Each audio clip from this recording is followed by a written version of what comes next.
तो अभी तक हम लोगों ने इस चैप्टर में ये सीख लिया कि केमिकल रिएक्शन किसे कहते हैं। सिंपल तौर पर अगर मैं बताऊं तो केमिकल रिएक्शन सिंपली एक प्रोसेस होता है जिसके अंदर रिएक्टेंट्स कन्वर्ट हो रहे होते हैं प्रोडक्ट्स के अंदर। तो ये जो प्रोसेस है जिसके अंदर रिएक्टेंट कन्वर्ट होते हैं प्रोडक्ट्स के अंदर, इस प्रोसेस को ही हम कहते हैं केमिकल रिएक्शन। और केमिकल रिएक्शन का सारा खेल खेला जाता है केमिकल इक्वेशन की हेल्प से। तो इसलिए हमें केमिकल इक्वेशन को जानना भी बहुत जरूरी है। तो इस लेक्चर में हम कोशिश करेंगे कि हम केमिकल इक्वेशन को फुल डिटेल्स में समझ सकें। मेनली हम इन पॉइंट्स पर डिस्कशन करेंगे एक एक करके। पहला पॉइंट है व्हाट इज केमिकल इक्वेशन, यानी कि केमिकल इक्वेशन आखिर होता क्या है, इसे हम समझेंगे। इसके बाद हम देखेंगे how to write chemical equation. जब हम ये समझ जाएंगे कि केमिकल इक्वेशन किसे कहा जाता है तो फिर हम ये देखेंगे इसके कुछ रूल्स हैं। केमिकल इक्वेशन को लिखने के कुछ बेसिक से रूल्स हैं जिन्हें कि आपको याद करने की जरूरत नहीं है, एक बार अगर आप सुन लोगे तो ये रूल्स आपको याद हो जाएंगे। नेक्स्ट हम डिस्कस करेंगे how to make a chemical equation more informative. Chemical equation के अंदर हम कौन कौन से ऐसे चेंजेस कर सकते हैं, किन सिंबल्स का यूज करके हम केमिकल इक्वेशन को ज्यादा इंफॉर्मेटिव बना सकते हैं, इसे भी हम डिस्कस कर लेंगे। और लास्ट में हम डिस्कस करेंगे unbalanced and balanced chemical equation. Chemical equation भी दो टाइप्स के, unbalanced and balanced chemical equation, तो उसे हम लास्ट में डिस्कस करेंगे। और हम ये भी जान लेंगे कि हमें केमिकल इक्वेशंस को बैलेंस करने का आखिर नीड ही क्या पड़ता है। ठीक है, तो एक एक करके हम सारे पॉइंट्स को डिस्कस करते हैं। व्हाट इज केमिकल इक्वेशन, इसे हम एक एग्जांपल से समझते हैं। यहां पर मैंने एक केमिकल रिएक्शन लिख रखा है। When magnesium metal is burned in oxygen it converted into magnesium oxide. तो ये एक केमिकल रिएक्शन है जिसे कि मैंने स्टेटमेंट के फॉर्म में लिख दिया। बट अब इसी सेम बात को हम ऐसे भी लिख सकते हैं, मैग्नीशियम प्लस ऑक्सीजन, ये दोनों रिएक्ट कर रहे थे और इनके रिएक्शन से क्या फॉर्म हुआ, मैग्नीशियम ऑक्साइड। तो ये जो आप अभी देख रहे हो इसे ही हम कहेंगे एक केमिकल इक्वेशन। यानी कि इससे हमें यह पता चला कि किसी भी केमिकल रिएक्शन को शॉर्ट तरीके से लिखने के मेथड को ही कहते हैं केमिकल इक्वेशन। यह है एक लंबा चौड़ा सा केमिकल रिएक्शन जिसे कि फुल स्टेटमेंट में लिखा गया है, बट इसे ही अगर शॉर्ट फॉर्म में लिख दिया जाए कुछ सिंबल्स की हेल्प से तो यह बन जाता है एक केमिकल इक्वेशन। तो केमिकल इक्वेशन कोई डिफरेंट चीज नहीं है, ये केमिकल रिएक्शन को ही रिप्रेजेंट करने का एक तरीका है। और यहां पर चूंकि मैंने वर्ड्स का यूज किया है, मैग्नीशियम को मैग्नीशियम वर्ड, ऑक्सीजन एक वर्ड है, मैग्नीशियम ऑक्साइड एक वर्ड है, तो इसे हम कहते हैं एक वर्ड इक्वेशन। यहां पर वर्ड्स का यूज किया गया है तो ये एक वर्ड इक्वेशन हो गया। बट इसे हम और भी ज्यादा शॉर्ट कर सकते हैं और भी ज्यादा सिंपल कर सकते हैं अगर हम इन सभी वर्ड्स का सिंबल यूज कर ले। फॉर एग्जाम्पल, मैग्नीशियम की जगह अगर हम मैग्नीशियम का सिंबल लिखें Mg, ऑक्सीजन की जगह अगर ऑक्सीजन का सिंबल लिख ले O2 और मैग्नीशियम ऑक्साइड का भी सिंबल लिख लें तो ये वाला केमिकल इक्वेशन और ज्यादा शॉर्ट हो जाएगा। तो इस तरह के केमिकल इक्वेशन को हम नाम देते हैं सिंबॉलिक इक्वेशन, और ज्यादातर हम इसे ही यूज करते हैं क्योंकि यही शॉर्टेस्ट वे है किसी भी केमिकल रिएक्शन को रिप्रेजेंट करने का। तो ये था एक लंबा चौड़ा सा केमिकल रिएक्शन जिसे कि स्टेटमेंट के फॉर्म में लिखा गया था, बट इसे ही अगर शॉर्ट फॉर्म में कुछ इस तरीके से रिप्रेजेंट कर दिया जाए तो इसी रिप्रेजेंटेशन को ही हम कहते हैं एक केमिकल इक्वेशन। और केमिकल इक्वेशन दो टाइप्स के, वर्ड इक्वेशन जहां पर वर्ड्स लिखा जाए, ठीक, और अगर सिंबल्स का यूज कर दिया जाए तो फिर वो बन जाता है सिंबॉलिक इक्वेशन। हमें इसे ही याद करना है, इसे ही सीखना है। तो ये था केमिकल इक्वेशन। एक और एग्जांपल लेते हैं। व्हेन फेरस सल्फेट, ये भी एक केमिकल रिएक्शन है। When ferrous sulphate is heated strongly it decomposes to form ferric oxide, sulphur dioxide and sulphur trioxide. तो ये भी एक केमिकल रिएक्शन है। बहुत ही लंबा चौड़ा सा स्टेटमेंट लग रहा है जहां पर तीन चार प्रोडक्ट्स हैं, तीन चार रिएक्टेंट्स हैं, रिएक्टेंट्स एंड प्रोडक्ट्स। और इसे अगर हम फिर से केमिकल इक्वेशन के फॉर्म में लिखें तो फेरस सल्फेट को हम लिख सकते हैं FeSO4, फेरिक ऑक्साइड को हम लिखेंगे FeO2, Fe2O3, sulphur dioxide SO2 और सल्फर ट्राइऑक्साइड SO3। तो आपने देखा एक लंबा चौड़ा सा जो केमिकल रिएक्शन का स्टेटमेंट था उसे काफी शॉर्ट फॉर्म में कन्वर्ट कर दिया गया केमिकल इक्वेशन की हेल्प से। तो ये होता है केमिकल इक्वेशन, केमिकल रिएक्शन को शॉर्ट तरीके से रिप्रेजेंट करने का मेथड। चलिए अब इसे डिफाइन भी कर लेते हैं।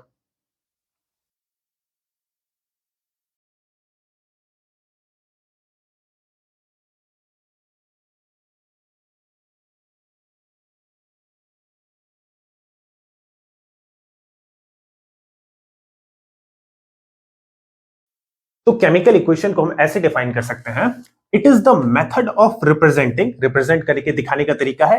किसे रिप्रेजेंट करते हैं, एक केमिकल रिएक्शन को रिप्रेजेंट करके हम दिखाते हैं with the help of symbols and फॉर्मूले। सिंबल्स और फॉर्मूले की हेल्प से केमिकल रिएक्शन को रिप्रेजेंट करने के तरीके को ही हम कहते हैं एक केमिकल इक्वेशन। ठीक है, of the substances taking part in the reaction. Substances taking part in the reaction का मतलब होता है कि जो भी रिएक्टेंट्स एंड जो भी प्रोडक्ट्स रिएक्शन के अंदर आ रहे हैं उनके सिंबल्स एंड फॉर्मूले को रिप्रेजेंट करके दिखाने के मेथड को ही हम कहते हैं केमिकल इक्वेशन। ये सब्सटेंसेस जैसे कि ferrous sulphate, ferric oxide, sulphur dioxide, sulphur trioxide, ये सभी सब्सटेंसेस थे जो कि इस केमिकल रिएक्शन में पार्टिसिपेट कर रहे थे। तो इन्हें ही रिप्रेजेंट करके दिखाने के इस मेथड को हम कहते हैं chemical equation. I hope chemical equation आपको क्लियर हुआ होगा। How to write chemical equation. Chemical equation को लिखते समय हमें कुछ बेसिक से रूल्स को ध्यान में रखना होता है। यहां हमारे पास दो केमिकल इक्वेशन है। ठीक है, हम रूल्स को समझते हैं। पहला रूल ये है कि रिएक्टेंट्स को हमेशा लेफ्ट हैंड साइड लिखेंगे और प्रोडक्ट्स को हमेशा राइट हैंड साइड लिखा जाता है। रिएक्टेंट और प्रोडक्ट मैंने आपको पहले भी समझाया है। रिएक्टेंट सिंपली उन सब्सटेंसेस को कहते हैं जो कि रिएक्शन के स्टार्टिंग में हमारे पास था, जिनके कारण रिएक्शन स्टार्ट हुआ, उन्हें कहते हैं रिएक्टेंट्स। और जिनके और रिएक्शन खत्म होने के बाद जो भी सब्सटेंसेस हमें मिले उन्हें हम कहते हैं प्रोडक्ट। तो रिएक्शन के स्टार्टिंग में होता है रिएक्टेंट और रिएक्शन खत्म होने के बाद हमें मिलता है प्रोडक्ट। रिएक्टेंट को लेफ्ट हैंड साइड लिखना है और प्रोडक्ट को लिखना है राइट हैंड साइड, जैसा कि आप इस एग्जांपल में देख सकते हो। मैग्नीशियम और ऑक्सीजन यहां पर रिएक्टेंट हैं, तो इन्हें लेफ्ट हैंड साइड लिखा गया है, और मैग्नीशियम ऑक्साइड इस रिएक्शन में एक प्रोडक्ट था तो उसे राइट हैंड साइड पर लिखा गया है। यह था पहला रूल। सेकंड रूल हमें यह बताता है हमें प्लस साइन का यूज करना है रिएक्टेंट्स और प्रोडक्ट्स के बीच रिस्पेक्टिवली। जहां पर भी दो या दो से ज्यादा रिएक्टेंट्स या प्रोडक्ट्स हो तो बीच में हम प्लस सिंबल को लगाकर दिखाते हैं। तो ये रहा प्लस सिंबल। इस तरीके से हम रिएक्टेंट्स और प्रोडक्ट के बीच प्लस साइन का यूज करेंगे। लास्ट रूल है put an arrow between reactants and products. तो रिएक्टेंट और प्रोडक्ट के बीच में हमें एक एरो लगाकर दिखाना होता है। और एरो का काम यह है कि एरो हमें डायरेक्शन ऑफ रिएक्शन बताता है। एरो क्या बताता है ये भी जान जाइए कि arrow tells us the direction of reaction, यानी कि रिएक्शन किस साइड मूव कर रही है। रिएक्शन इस केस में रिएक्शन जो है जिंक और HCl के बीच रिएक्शन हुआ और एरो हमें बता रहा है कि इनके रिएक्शन होने के बाद ये प्रोडक्ट हमें मिला। तो एरो हमें डायरेक्शन ऑफ रिएक्शन बताता है। तो ये कुछ बेसिक से बातें थी जिन्हें आपको ध्यान में रखना है जब भी आप केमिकल इक्वेशन को लिखोगे। तो कुछ ऐसे मेथड्स होते हैं जिनकी हेल्प से हम केमिकल इक्वेशन को ज्यादा इंफॉर्मेटिव बना सकते हैं। क्या क्या है वो मेथड्स, चलिए देखते हैं। अगर केमिकल इक्वेशन में हम मेंशन कर दें physical state of reactant and product. Physical state का मतलब है सॉलिड लिक्विड गैस वाला जो फिजिकल स्टेट होता है उसे अगर मेंशन कर दे, टेम्परेचर को मेंशन कर दे, प्रेशर को मेंशन कर दे, या फिर जो रिएक्शन के अंदर कैटलिस्ट हो रहा है उसे मेंशन कर दे, तो ये सभी इंफॉर्मेशन मिलकर केमिकल इक्वेशन को ज्यादा इंफॉर्मेटिव बना सकते हैं। कैसे होता है ये सब, इसे हम एग्जांपल से समझेंगे। फिलहाल हम कुछ सिंबल्स का डिस्कशन करते हैं जिसे कि हम केमिकल इक्वेशन के अंदर यूज करते हैं। क्या क्या है वो सिंबल्स देखते हैं। ये जो आप ट्रायंगल वाला सिंबल देख रहे हो इसे हम डेल्टा कहते हैं। ये डेल्टा है। डेल्टा सिंबल का मतलब होता है हीट। एस मतलब सॉलिड, एल मतलब लिक्विड स्टेट, जी का मतलब है गैसियस स्टेट, एक्यू का मतलब होता है एक्वस स्टेट। एक्वस स्टेट क्या है, अगर किसी कंपाउंड को, अगर किसी सब्सटेंस को पानी के अंदर डिसॉल्व किया गया है, पानी के अंदर घोला गया है, तो उसे हम लिक्विड नहीं कहते हैं, उसे हम एक्वस स्टेट कहते हैं।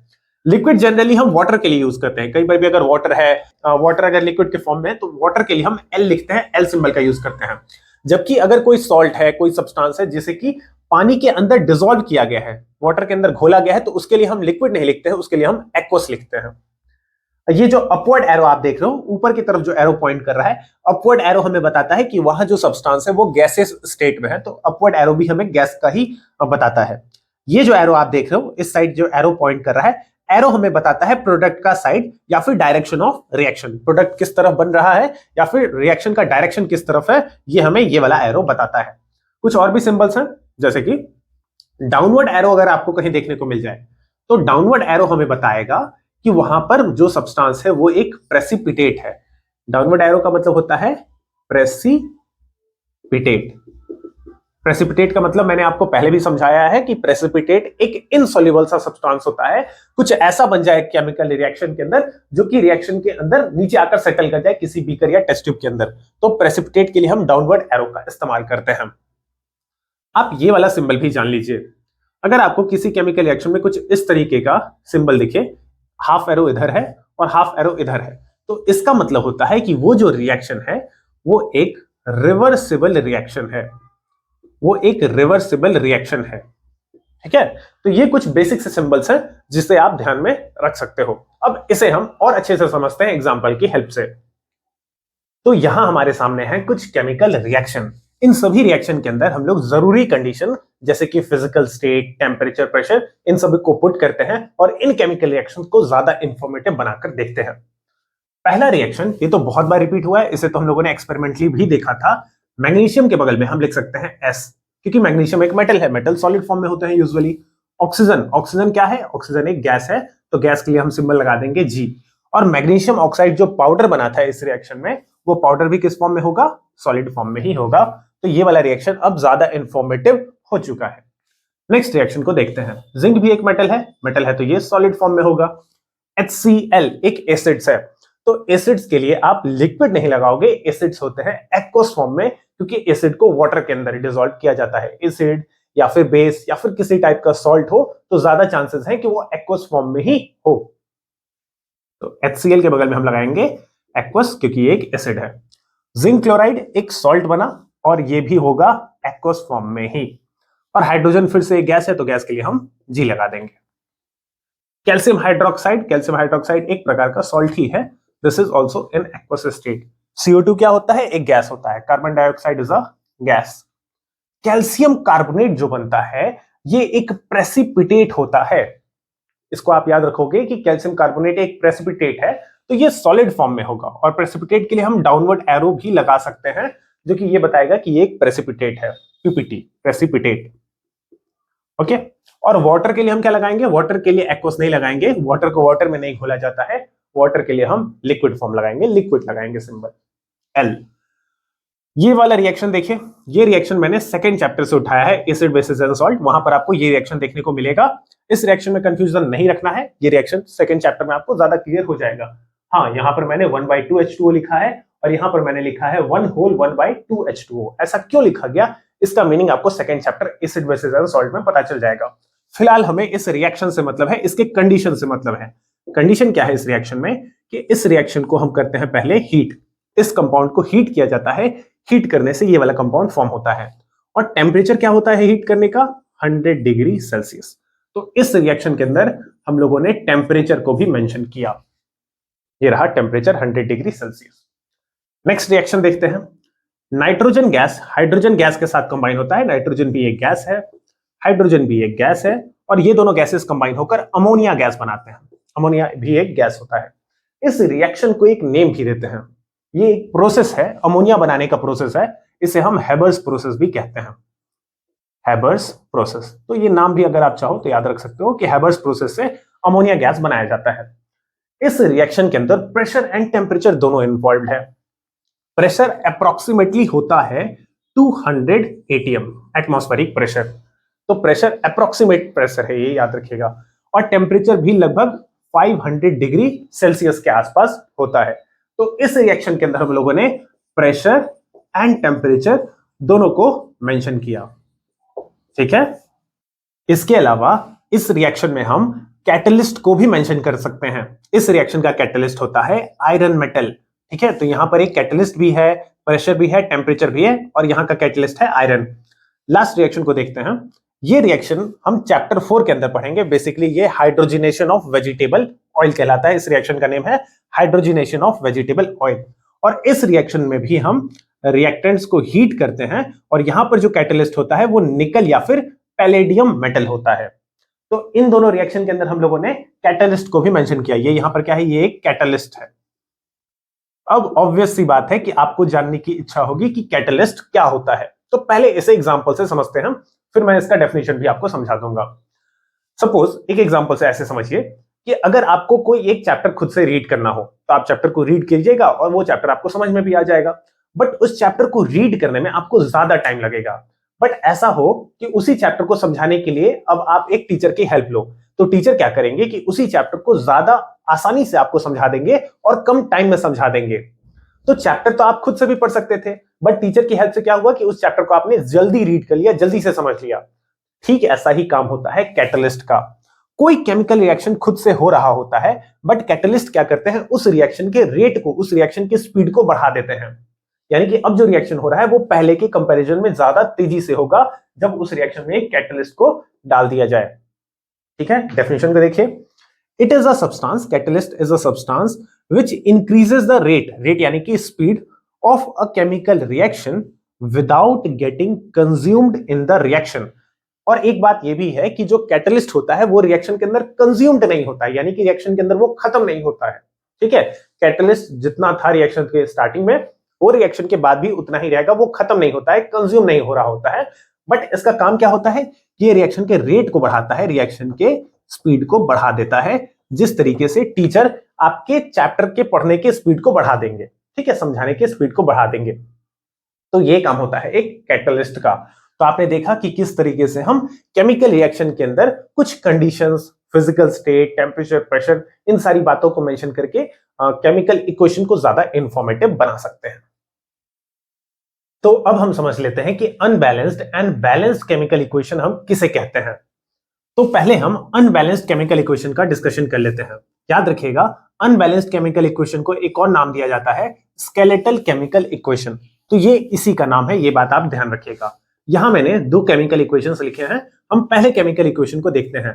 मैग्नीशियम ऑक्सीजन के साथ रिएक्ट करके फॉर्म कर रहा है मैग्नीशियम ऑक्साइड। ये केमिकल रिएक्शन तो ठीक है, इसमें कोई गलती नहीं है।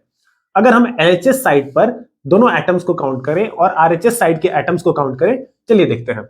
मैग्नीशियम का यहां पर LHS साइड में मैग्नीशियम का केवल एक ही एटम है, इसके आसपास कुछ नहीं लिखा, यानी कि इसका एक ही एटम है। ऑक्सीजन के नीचे 2 लिखा है, तो LHS साइड में ऑक्सीजन के 2 एटम्स हैं। RHS साइड में अगर हम मैग्नीशियम को देखें तो मैग्नीशियम में कुछ भी मल्टीप्लाई नहीं हो रहा है, तो मैग्नीशियम का केवल एक ही एटम यहां पर भी है। और ऑक्सीजन में भी कुछ मल्टीप्लाई नहीं है, ना तो इसका ना तो इसका सब्सक्रिप्ट है कुछ, तो ऑक्सीजन का भी यहां एक ही एटम है। तो अगर आप दोनों साइड्स को कंपेयर करो तो मैग्नीशियम तो दोनों साइड सेम है, 1 and 1, but oxygen LHS side में 2 एटम्स हैं ऑक्सीजन के, और RHS साइड में ऑक्सीजन का केवल एक ही एटम हमें देखने को मिल रहा है। It means number of oxygen atom is not same on both the sides. इस वजह से ये एक अनबैलेंस्ड केमिकल इक्वेशन कहलाएगा। ये अनबैलेंस्ड क्यों है? Because number of oxygen atom is not same on both sides. और ऑक्सीजन के एटम्स अगर दोनों साइड्स इक्वल नहीं है, सेम नहीं है, तो ये एक अनबैलेंस्ड केमिकल इक्वेशन कहलाएगा। नेक्स्ट रिएक्शन को देखते हैं। LHS साइड में हाइड्रोजन एंड क्लोरीन के एटम्स को काउंट करते हैं। तो LHS में हाइड्रोजन के 2 एटम्स हैं, क्लोरीन के भी 2 एटम्स हैं, क्लोरीन के नीचे 2 लिखा हुआ है LHS साइड में। RHS साइड में हाइड्रोजन को अगर हम देखें तो हाइड्रोजन के आगे पीछे कुछ नहीं है, तो केवल एक ही एटम, और ठीक इसी तरीके से क्लोरीन का भी केवल एक ही एटम है RHS साइड में। यहां पर ना तो हाइड्रोजन बैलेंस है ना तो क्लोरीन बैलेंस है, क्योंकि इनके नंबर ऑफ एटम्स दोनों ही साइड्स डिफरेंट हैं। तो ऐसा केमिकल इक्वेशन, ठीक है, जहां पर नंबर ऑफ एटम्स या तो एक या फिर एक से ज्यादा नंबर ऑफ एटम्स सेम ना हो, उसे हम कहते हैं एक अनबैलेंस्ड केमिकल इक्वेशन। यहां पर ऑक्सीजन एटम बैलेंस नहीं था, यहां पर हाइड्रोजन एंड क्लोरीन दोनों के दोनों बैलेंस नहीं है, इक्वल नहीं है। ठीक है, तो अगर एटम्स का नंबर दोनों साइड्स डिफरेंट हो तो उसे हम कहते हैं एक unbalanced chemical equation. Here number of atoms of both hydrogen and chlorine are not same on both the sides. ठीक है, तो ये था अनबैलेंस्ड केमिकल इक्वेशन। अब हम समझते हैं कि बैलेंस्ड केमिकल इक्वेशन फिर किसे कहते हैं। तो अब समझते हैं बैलेंस्ड केमिकल इक्वेशन को। तो अगर मैं इन केमिकल रिएक्शंस के अंदर कुछ स्मॉल से चेंजेस कर दूं, जैसे कि अगर मैं मैग्नीशियम के आगे यहां पर 2 लिख दूं और यहां पर मैग्नीशियम ऑक्साइड से पहले भी 2 लगा दूं, और अब अगर हम LHS साइड पर नंबर ऑफ एटम्स को काउंट करें तो मैग्नीशियम यहां पर 2 है, क्योंकि मैग्नीशियम के अगर मैंने 2 लगाया था, और ऑक्सीजन के नीचे 2 ऑलरेडी लिखा हुआ है, तो ऑक्सीजन है 2। RHS साइड में अगर हम एटम्स को देखें तो मैग्नीशियम से 2 मल्टीप्लाई हो रहा है, तो 2 मैग्नीशियम हो चुका है, और ये 2 ऑक्सीजन से भी मल्टीप्लाई हो रहा है, यानी कि ऑक्सीजन भी अब 2 हो चुका है। तो अब अगर आप कंपेयर कीजिए तो मैग्नीशियम दोनों ही साइड में, मैग्नीशियम के नंबर ऑफ एटम सेम है, 2 है दोनों ही साइड्स, और ऑक्सीजन के भी नंबर ऑफ एटम्स दोनों ही साइड्स पर इक्वल हैं, तो ये कहलाएगा एक balanced chemical equation. Why? Because number of atoms of each element are same on both the sides. Magnesium के भी नंबर ऑफ एटम्स सेम है, ऑक्सीजन के भी नंबर ऑफ एटम्स सेम है। नेक्स्ट रिएक्शन को भी देखते हैं। अगर मैं यहां पर HCl से पहले 2 लगा दूं और फिर अगर हम LHS RHS के एटम्स को काउंट करें तो हाइड्रोजन LHS में 2, क्लोरीन भी 2, RHS साइड में अब हाइड्रोजन से 2 मल्टीप्लाई हो रहा है तो हाइड्रोजन यहां पे भी 2 हो चुका है और क्लोरीन से भी 2 मल्टीप्लाई हो रहा है तो क्लोरीन भी अब 2 हो चुका है। तो यहां पर आप कंपेयर कीजिए कि हाइड्रोजन के नंबर ऑफ एटम्स दोनों साइड सेम, क्लोरीन के भी नंबर ऑफ एटम्स दोनों साइड सेम। तो इस तरह का केमिकल इक्वेशन जहां पर नंबर ऑफ एटम्स किसी भी एलिमेंट का, हाइड्रोजन क्लोरीन कोई भी एलिमेंट प्रेजेंट हो, दोनों ही साइड्स अगर नंबर ऑफ एटम्स सेम होते हैं तो उस तरह के केमिकल इक्वेशन को कहा जाता है बैलेंस्ड केमिकल इक्वेशन। बट एक बात आपको यहां पर यह जाननी होगी कि हम किसी भी तरीके से अपने मनमाने तरीके से केमिकल रिएक्शन को बैलेंस नहीं कर सकते, जहां मन वहां टू नहीं लगा सकते। इसके लिए भी कुछ रूल्स होते हैं, कुछ मेथड्स होते हैं, जिससे कि हम नेक्स्ट लेक्चर में डिस्कस करेंगे how to balance chemical equation. तो ये चीज आप वहां पर सीखना। फिलहाल मैंने आपको यह समझा दिया कि बैलेंस्ड केमिकल इक्वेशन कहते किसे हैं। हम इसके डेफिनेशन को देखते हैं। अ chemical equation having same number of atoms, equal number of atoms of each element, ध्यान देना है ईच एलिमेंट, जितने भी एलिमेंट्स आ जाए रिएक्शन के अंदर। यहां पर कितने एलिमेंट्स हैं? मैग्नीशियम ऑक्सीजन 2 एलिमेंट है, यहां पर 2 एलिमेंट है, हाइड्रोजन एंड क्लोरीन। जितने भी टाइप ऑफ एलिमेंट्स आ जाए, सभी एलिमेंट का नंबर ऑफ एटम्स सेम होने चाहिए on both the sides of the reaction. Both the sides का मतलब है LHS और RHS साइड्स में, दोनों ही साइड्स में नंबर ऑफ एटम्स हर एक एलिमेंट का सेम होना चाहिए। तो ये है एक बैलेंस्ड केमिकल इक्वेशन।